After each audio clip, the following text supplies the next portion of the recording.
첫날 즐겁게 즐기고 계신가요? 네. 예고해드린 대로 2시 30분 명장스님 특별 프로그램 두 번째 강연을 이어가려 합니다. 앞서 예고해드린 대로 오랜 시간 사찰 음식의 의미를 전하고 또 조리법을 전해오신 선재 스님께서 강연을 해주실 텐데요. 이번 시간 1700년 사찰 음식의 지혜 그리고 발효를 주제로 국가무형유산으로 지정된 한국 사찰 음식의 오랜 역사와 또 그 안에 축적된 지혜 또 그 아름다움 기다림이 만드는 발효에 대해서 이야기 나눠보도록 하겠습니다. 여러분 큰 박수로 선재 스님을 맞아주시기 바랍니다.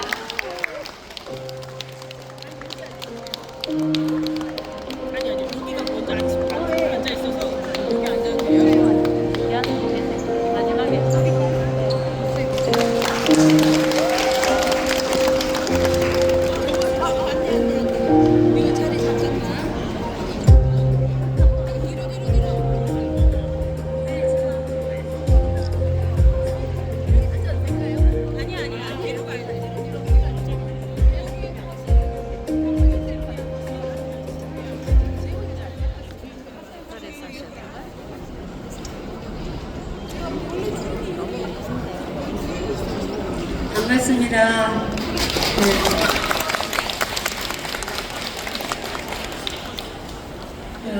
지금 불교문화 사업단하고 중단해서 이렇게 많은 분들이 사찰 음식에 관심을 가지고 찾아오실 줄을 예상받기라고 그래서 다들 기뻐하고 있습니다. 여러분들도 오늘 여기 오셔서 많이 기쁘시죠? 네.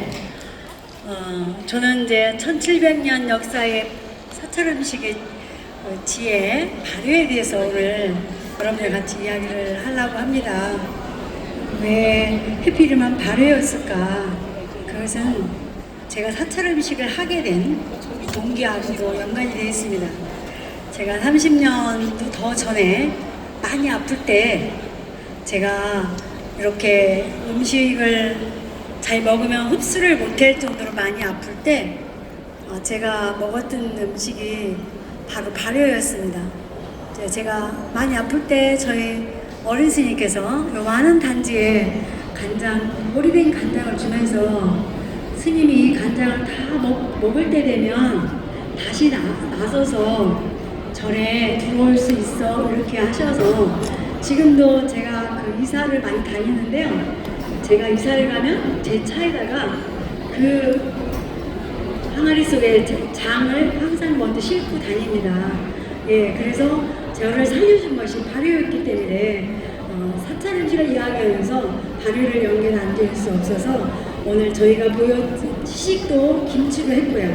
또 그 체험도 김치로다가 정했습니다. 예, 그래서 이제 저는 지금 이제 비문예관에서 2000년부터 강의를 해서 일주일에 6번 강의한 적도 있고요. 수많은 사람들을 이제 강의를 하면서 많은 사람들이 이제 음식에 대해서 새로운 마음을 느껴졌다 이런 이야기들을 많이 해줘서 그 식으로 30년을 이렇게 덤으로 살고 있습니다. 예, 그래서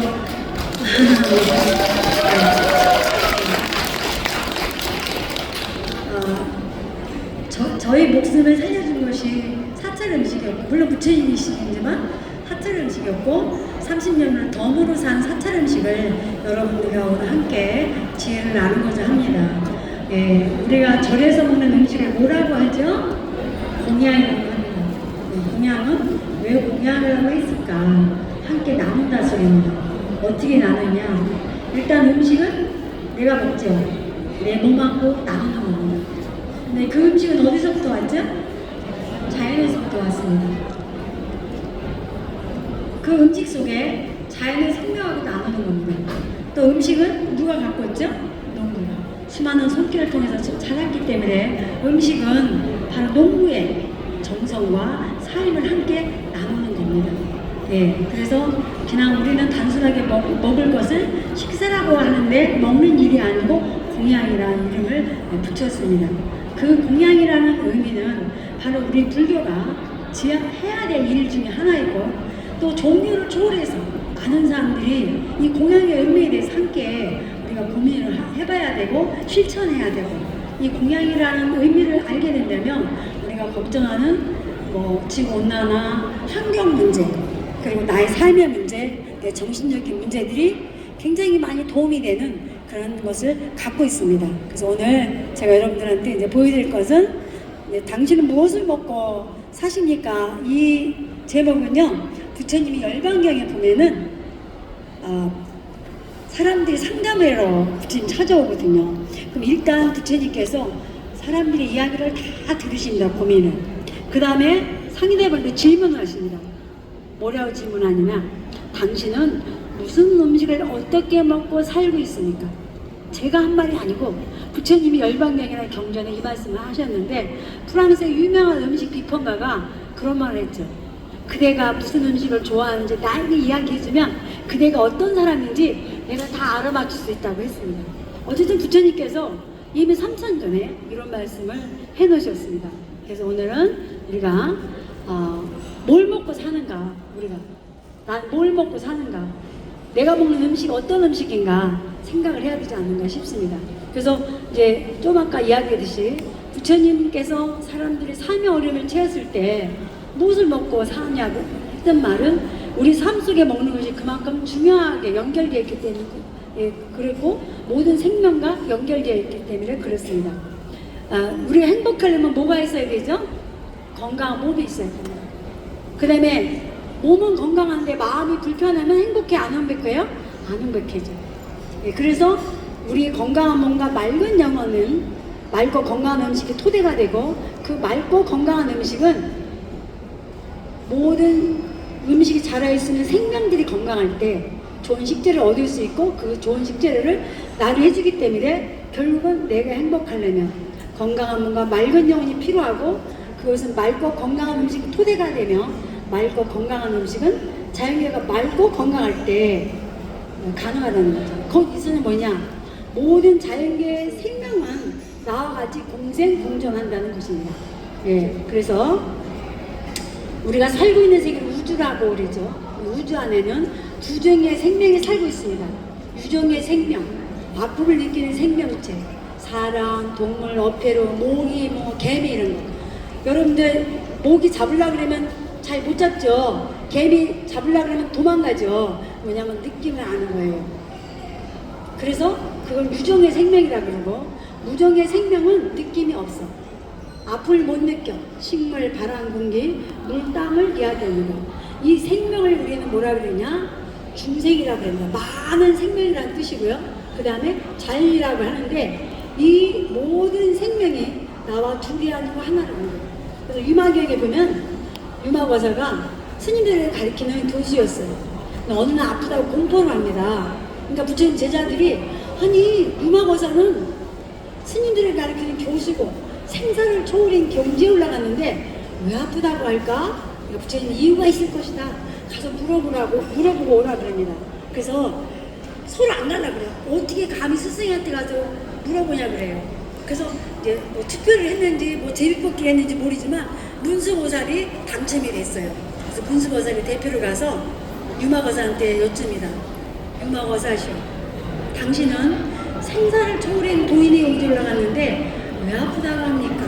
그때 유마거사가 뭐라 그러냐면, 중생이 아파서 내가 아프다는 거예요. 중생이 아파서 내가 아프다. 중생은 뭐라 그랬어요? 유정과 무정을 합한 생명이 아파서 내가 아프다는 겁니다. 땅이 아파서 내가 아프고 물이 아파서 내가 아프고. 그러니까 부처님이 공양이라는 말을 하신 것은 이 모든 생명이 나와 둘이 아니고 하나라는 것을 우리가 알고, 그거를 우리가 자연의 생명을 행복하게 해줄 때 누가 행복하다? 내가 행복하다는 거예요. 바로 모든 스님들이 이 사찰을 하는 이유는 바로 이런 것 때문에 그렇습니다. 그래서 바로공양 보셨죠? 바로공양할 때 마지막 시순물을 어떻게 했어요? 버렸어요? 마셨어요? 마셨어요. 마지막 시순물까지 땅에 버리면 땅이 오염이 되면 거기서 자라는 식물이 어떻게 될까요? 오염이 되고, 그 식물을 내가 먹으면 어떻게 돼? 내가 병들기 때문에. 그래서 삶의 생명이 나와 둘이 아니고 하나이라는 거죠. 그래서 우리가 살고 있는 이 생명관은 나를 중심으로 해서 부처님, 사람, 동물, 식물, 바람, 공기, 물, 흙들이 나와 똑같은 하나의 생명체라는 거예요. 나를 중심으로 해서 같은 생명체라는 거예요. 근데 우리는 그런 마음이 없고 어떻게 했죠? 이렇게 일반적인 생명을 갖고 있어요. 나는 사람이니까 동물을 지배해도 되고 동물이 식물을 지배한다는 이런 생명을 갖고 있기 때문에 어떻게 했죠? 자연계가 무너지게 되고 자연계가 무너지니까 어떻게 했죠? 식물들이 자기 자리를 못 잡고 동물들도 행복하지 않은 거예요. 그래서 결국은 누가 병들었어요? 우리가 병든다는 거죠. 예, 그래서 이렇게 했습니다. 그 다음에 이 자연계가 나와 둘이 아니고 하나이기 때문에 우리는 먹는 걸 어디로 먹었죠? 입으로 먹었습니다. 입으로 먹었는데 부처님은 뭐라 그러시냐? 온몸으로 먹는다고 말씀을 하셨습니다. 자, 눈에 아름다운 걸 보면 기분이 어떠시죠? 기분이 좋아요, 나빠요? 기분 좋아요. 근데 길 가다가 짐승 죽은 거 봤어. 그럼 기분이 어떻게 되죠? 별로 안 좋아요. 기분 나쁠 때 밥 먹으면 어떻게 되죠? 체합니다. 눈을 통해 보았지만 내가 먹은 겁니다. 내 모든 몸이 먹은 겁니다. 귀로도 먹는 거죠. 아름다운 음악 소리를 들으면 기분이 좋아지죠. 근데 여름에 더울 때 무슨 영화 보여줘요? 공포 영화. 귀신 찍찍하면서 등골이 옥삭해지면서 한기가 느껴지죠. 그래서 여름에 공포 영화를 보여주는 거예요. 근데 그런 한기들이 계속 쌓이게 되면 어떻게 되느냐? 만병의 원인이 된다는 거예요. 찬기운은 암을 유방한다는 거예요. 이게 이제 금강면 체중환경이라는 경전에 보면 그런 말씀을 해두셨어요. 그래서 환자들 그 부위를 만지면 대부분이 차요 뜨거워요? 찹니다. 그래서 딴 데는 암이 있어도 심장은 암이 없다는 거예요. 왜? 항상 따뜻하기 때문에.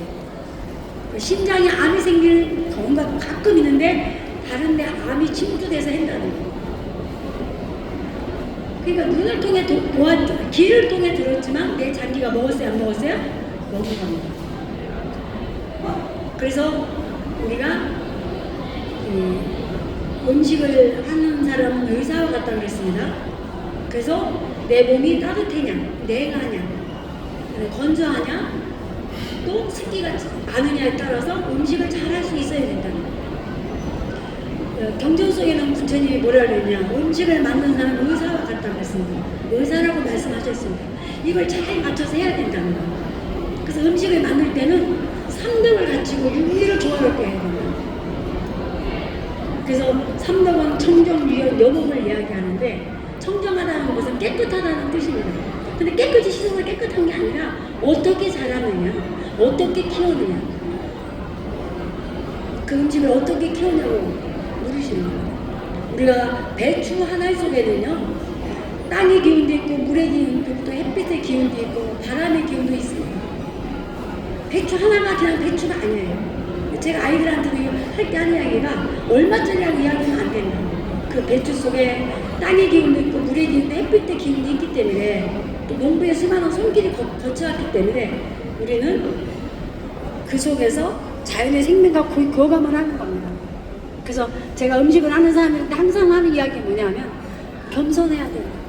뭐한테 제일 먼저 겸손해야 되냐? 식재료한테 제일 먼저 겸손을 하는 거예요.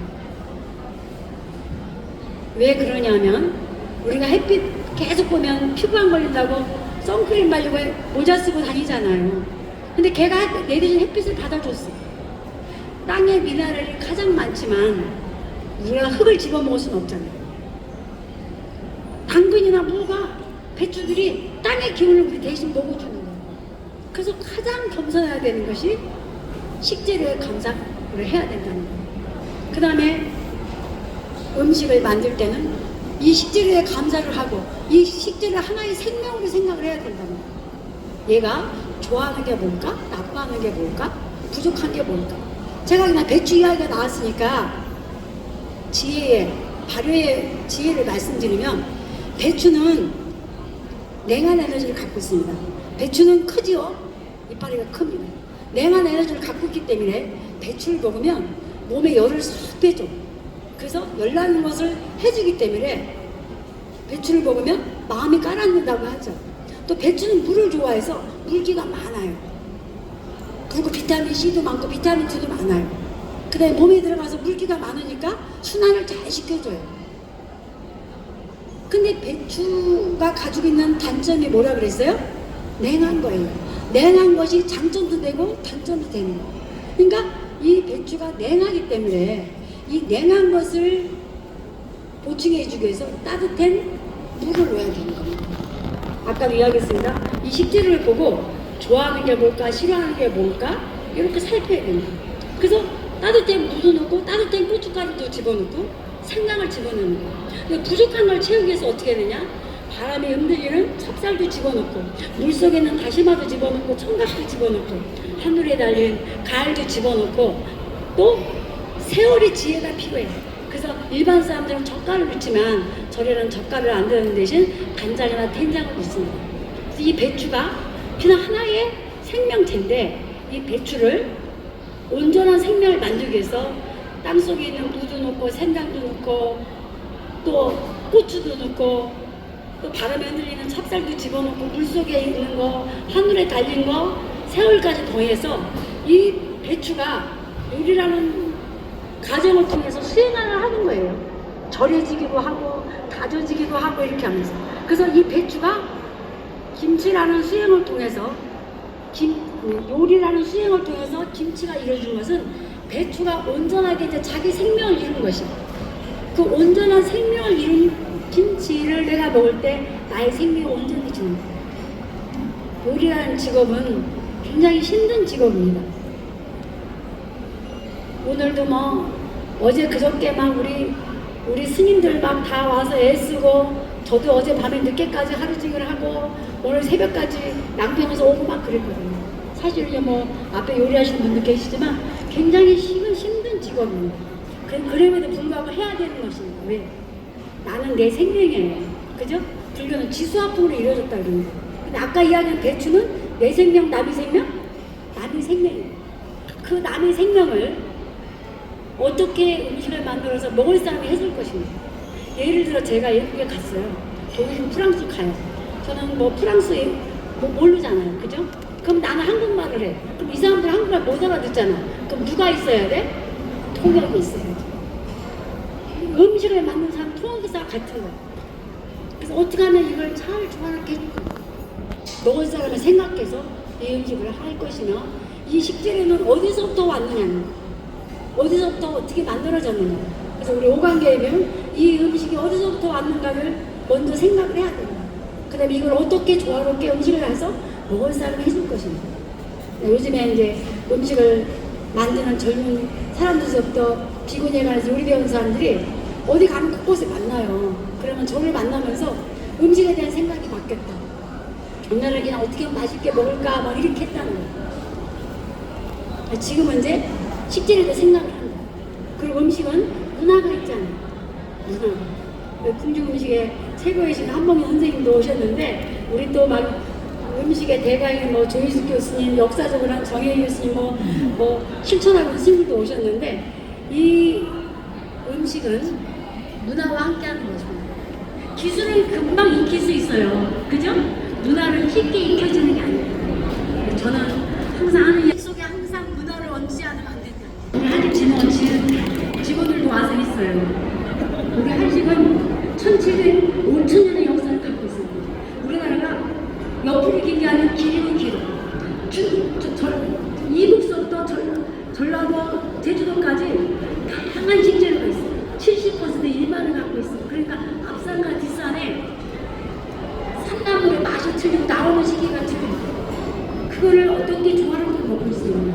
바로 그렇게 다양한 식재료를 그리고 서양의 사람들은 70%의 육류와 30% 야채를 먹는 반면에 우리는 70에서 80%의 야채에 20-30%의 육류를 먹고 있습니다. 스님들은 온전하게 육류만 먹고 있어요.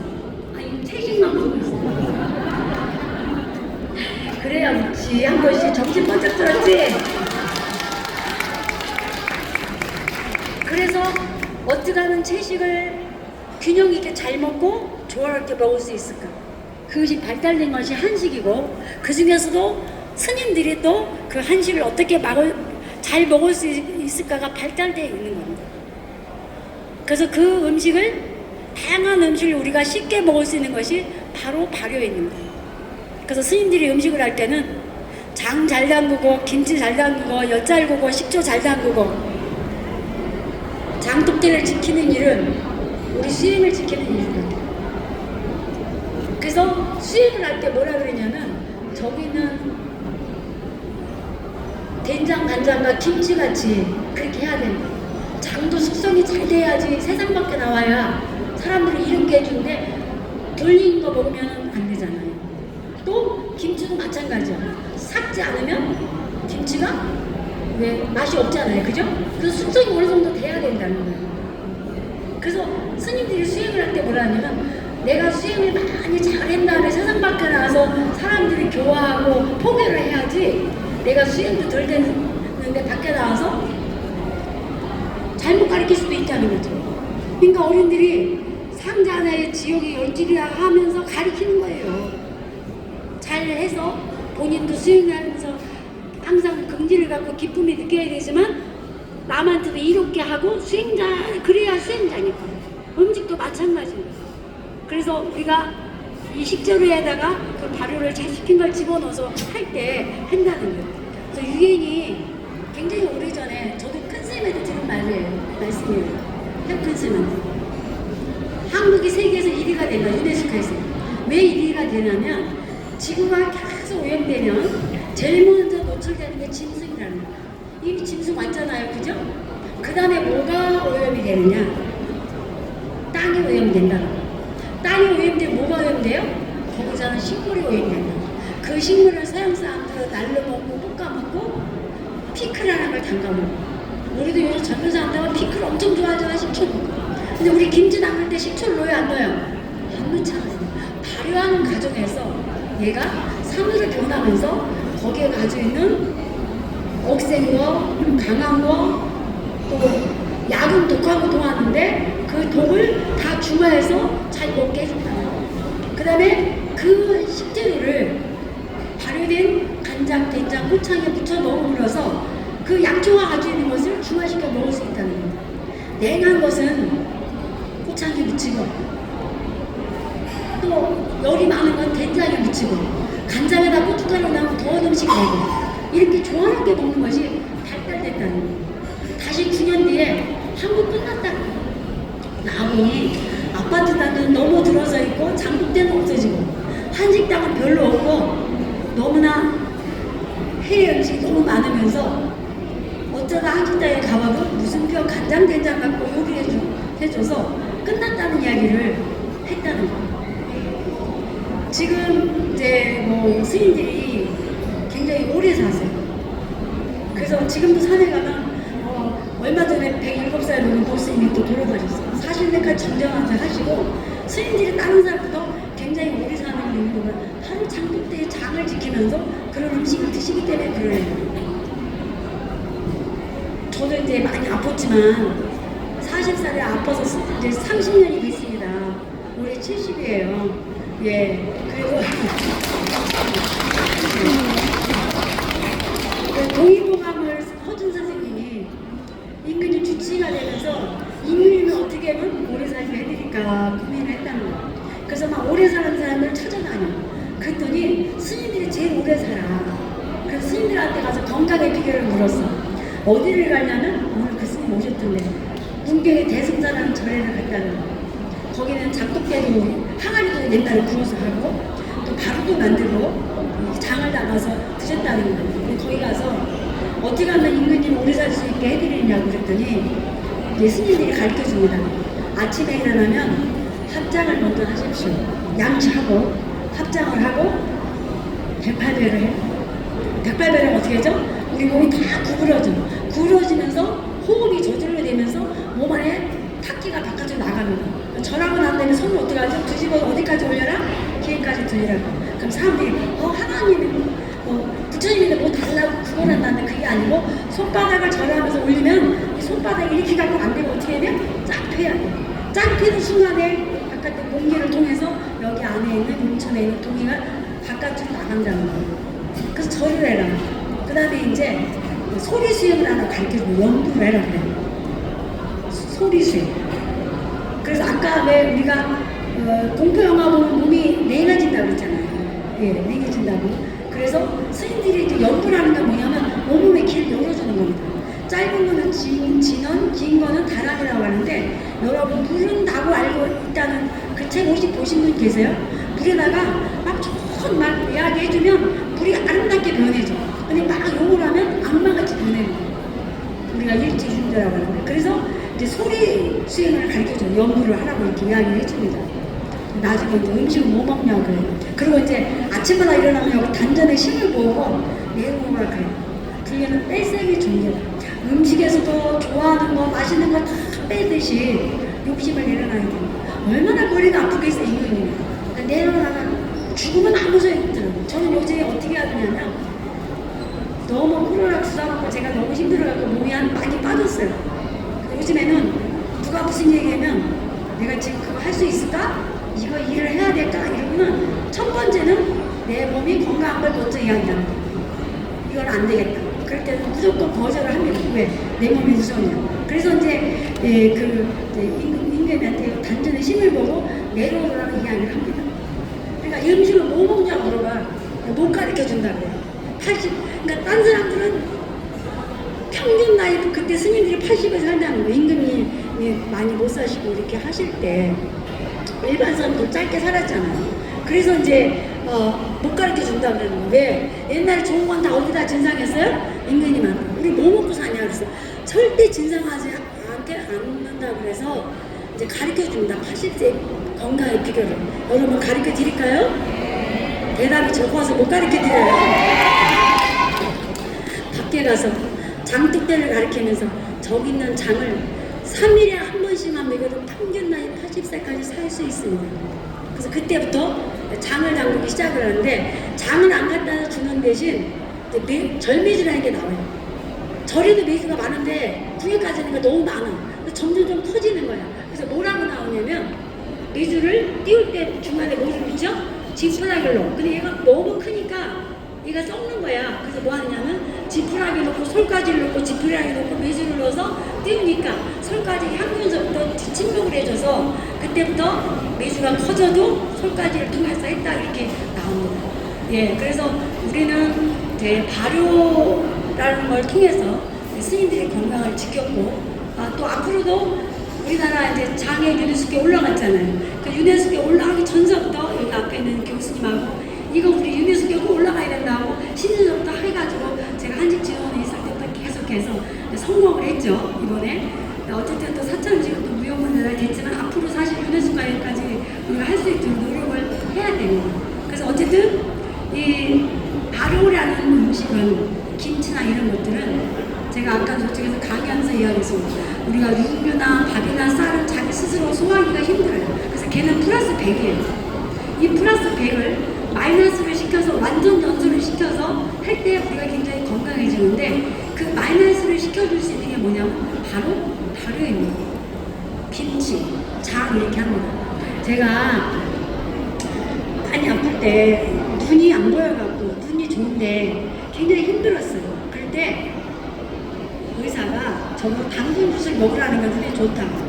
당근 주스 영양이 많으니까 갈아서 먹으면 제가 먹고 쓰러져서 일어나지 못하는 설거지를 못하는 거예요. 저희